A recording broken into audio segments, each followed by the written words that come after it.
ખાવડા બની વિસ્તારમાં કંપનીના કૃત્યથી ઘાસ સળગીઓ, લાગી આગ। સ્ટોરી રિપોર્ટ બાય કરણ વાઘેલા, ભુજ। હું પીસી ગઢવી, કચ્છ જિલ્લા કોંગ્રેસ પ્રવક્તા।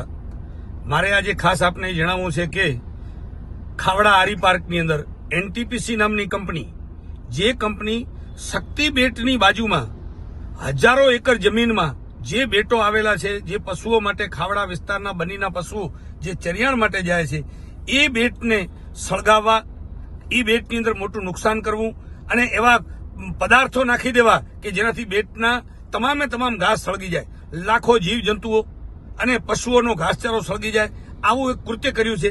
અને આ સરકારના ફોરેસ્ટ તંત્રે, રેવન્યુ તંત્રે એ વિસ્તારમાં જઈ અને આરી પાર્કમાં પણ જવું જોઈએ, આરી પાર્કમાં વહીવટે પણ જવું જોઈએ, કારણ કે આરી પાર્કમાં જે લોકો નથી જઈ શકતા, જે વહીવટ નથી જઈ શકતો, જે આગેવાનો નથી જઈ શકતા, ત્યાં એમને બીએસએફની પરમિશન લેવી પડે છે।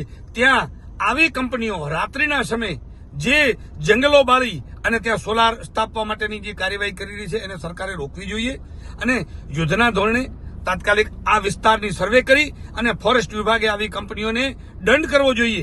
અને આ જે પશુધન માટેનો ઘાસચારો બાળવામાં આવે છે, અમૂલ્ય જે ગાય માતા અને ભેંસોનો ચરિયાણનો જે વિસ્તાર અને બેટ જે સમુદ્રના છે એને બાળવામાં આવે છે, એની સખ્ત કાર્યવાહી આ સરકારે કરવી જોઈએ।